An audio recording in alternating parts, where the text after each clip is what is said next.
Back to মাওয়ার channel লিপি lifestyle. তোমরা সবাই কেমন আছো? আশা করি সকলে খুব ভালো আছো। আর আমিও খুব ভালো আছি। চলে এলাম আরেকটা নতুন ভিডিও নিয়ে। আর এখন প্রায় 10:30 বাজে। তো এখন থেকে ভিডিওটা আমি শুরু করলাম। আর আজকে আমাদের এদিকে প্রচণ্ড গরম দিয়েছে, বলতে কি প্রচণ্ড রৌদ্র দিয়েছে। তো এখন সারা দিন আজকে প্রচণ্ড কাম। তো এখন আমি রান্নাঘরে যাব, রান্নাবান্না করব, তারপর আবার খেতে যেতে হবে। সব কিছুই তোমাদের সাথে শেয়ার করব। সবাই দেখতে থাকো ভিডিওটা, কেউ স্কিপ করবে না, পুরো ভিডিওটা দেখবে। আর তোমরা আমার এই চ্যানেলে যারা নতুন বন্ধু তারা চ্যানেলটা সাবস্ক্রাইব করে পাশে থাকবে। তো চলো দেখতে থাকো। আর ওইদিকে তো অনেক জামা কাপড় ভিজানো হচ্ছে, এগুলো ধোবে। তো চলো আমি রান্নাঘরে যেয়ে রান্নাটা বসিয়ে দিই।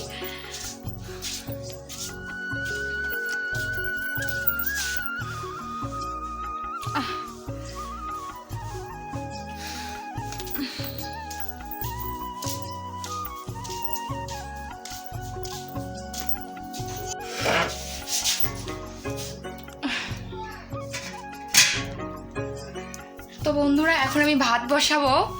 আর এইদিকে বাড়িতে দেশলাইট নেই, এইভাবেই ধোয়া উঠছে। এখন এটাকে জ্বালিয়ে নিব। তো চলো দেখতে থাকো।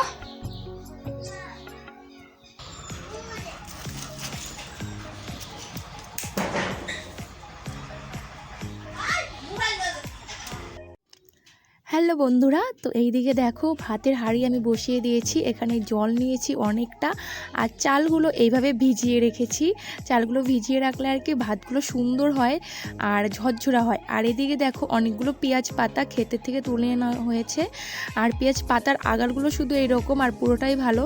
তো আজকে ভাজি করব, পেঁয়াজ পাতা ভাজি করব।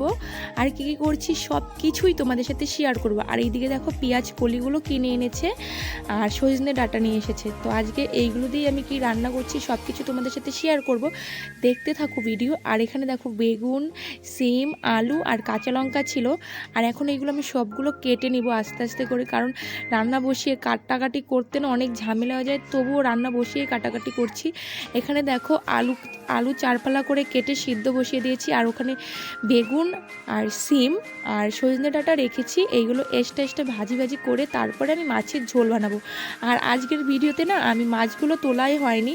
আর এখানে ছিল বৈরালি মাছ, তোমরা এখন কি মাছ বলো আমি জানি না, কিন্তু আমরা বৈরালি মাছ বলি।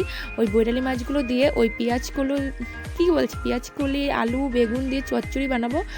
আর এদিকে দেখো সকালের ছিল গোলা রুটিটা খেয়ে নেই রেখে দিয়েছি। আর এইদিকে দেখো তরকারি খাওয়া দাওয়া হয়েছে, এক সাইডে রান্নাবান্না হয়েছে। আর এখন আমি বাটিতে তুলে রাখবো কিছু রাত্রের জন্য, ওই টিফিন বাটিটাতে তুলে রাখবো, না হলে না এখান থেকে ঘাটাঘাটি করলে তারপর সবজিটা গন্ধ হয়ে যাবে। এর জন্য এখান থেকে তুলে রাখবো। আর চচ্চড়ি তুলে রাখিনি, শুধু মাছের ঝোলটা তুলে রেখেছি। তো দেখো কাঁচা লঙ্কা দিয়ে তরকারি বানিয়েছি, তো কালারটা এরকম এসেছে। আর এটা যদি শুকনো লঙ্কা দিয়ে বানানো হতো দারুণ কালার হতো, কিন্তু এমনি দারুণ টেস্ট হয়েছে। আর এখন আমি বসে পড়বো খিচুড়ি নিয়ে, কারণ অনেক দিন পর আমার খিচুড়ি খেতে ইচ্ছা করছে। তো এদিকে আমি তরকারিটা বেড়ে নিচ্ছি, রাত্রের জন্য রেখে দেবো।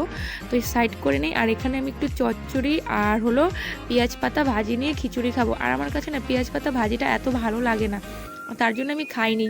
ওই যে শুধু দুপুরে খেয়েছিলাম খিচুড়ি দিয়ে, তারপর আর খাওয়াই হয়নি পেঁয়াজ পাতা ভাজি। আর দেখো এখানে একটুখানি খিচুড়ি, এটাই আমি ফেলিয়ে চড়িয়ে খেয়েছি, কারণ কি বলবো আমার না কেন জানি খেতেই ইচ্ছা করে না, জোর জবরদস্তি খেতে হয়। তো এখানে দেখো গাজর আলু তারপর সয়াবিন এসব দিয়ে খিচুড়ি বানানো ছিল। তো ভালোই লেগেছিলো, কারণ সেন্টারের খিচুড়ি তো দারুণ লাগে। আর এমনিতেও সেন্টারের খিচুড়ির ভিটামিনই আলাদা। আর এর জন্যই খেয়ে নিচ্ছি তাড়াতাড়ি করে, তারপর আবার খেতে যেতে হবে। তো চলো দেখতে থাকো ভিডিওটা।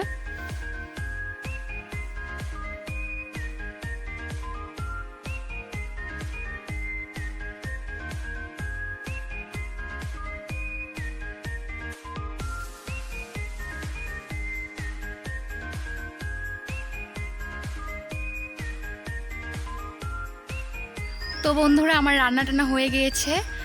তারপর রান্না করে খাওয়া দাওয়া করলাম। তোমরা দেখতে পারলে ভাত খাইনি, শুধু খিচুড়ি খেয়েছিলাম। আর একটু উঠানটা ঝাড়ু দিয়েছি, অনেক জলপাই পাতা পড়েছিল উঠানে। তো চলো এখন ধান ক্ষেতের ওইদিকে যাওয়া যাক, দেখি ধান ক্ষেতের কী অবস্থা। আর সবাই ধান ক্ষেতে ঘাস হয়েছিল, তো ওই ঘাসগুলো তুলছিল। তো চলো তোমাদেরকে একটু দেখিয়ে দিচ্ছি, দেখতে থাকো। রোদ্রে যাওয়া যাচ্ছে না, আজকে প্রচণ্ড রোদ দিয়েছে, তোমাদেরকে আগেই বলেছিলাম আজকে প্রচণ্ড রোদ দিয়েছে। আর এদিকে ধান ক্ষেতের জঙ্গল প্রায় সাফ করা হয়ে গিয়েছে, আজকে মনে হয় আর করবে না।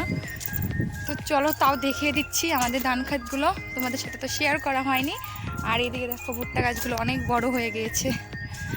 আর দেখো ওই তো আমাদের বাড়ি, আর দেখো সব শুধু এখন কৃষিকাজ। মানে কি তেমন কিছু না, এই ধান গাছগুলো না লাইন করে গাড়া হয়েছে রোগুলো, তো মাঝে মাঝে কিছু ঘাস হচ্ছে, ওই ঘাসগুলোকেই হাতিয়ে দিচ্ছে, মানে তুলে দিচ্ছে। এই দেখো দেখা যাচ্ছে, এই যে এইগুলো যেই জায়গায় জায়গায় ঘাস হয়েছে ওই ঘাসগুলো শুধু তুলে দিয়েছে। তো এইগুলো আমাদেরই সবগুলোই।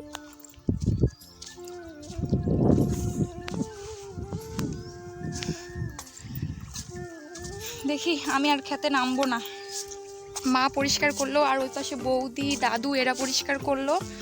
এখন মা বাড়িতে গেছে, স্নান টান করবে, ভাত দিতে হবে। তো আমি ক্ষেতটা দেখতে আসলাম কেমন পরিষ্কার করেছে, দেখলাম ভালোই হয়েছে। তো চলো, বেশি রোদ্রে থাকলে আমি আবার থাকতে পারি না, দম নিতে পারি না বেশি রোদ্রে।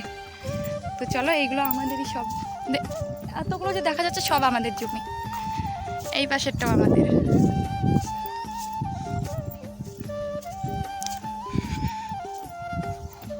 পাইপ দিয়ে জল দেয়, দেখো পাইপ বিছানোই আছে, সেদিন আমি দিয়েছিলাম খেতে জল, আর আজকে আমি প্রচণ্ড আস্তে আস্তে কথা বলছি, তাই না? তো চলো পরে কথা হবে আবার, এখন একটু রেস্ট নিব, রান্না টান্না করে আর রেস্ট নেওয়া হয়নি। তো চলো পরে কথা হচ্ছে।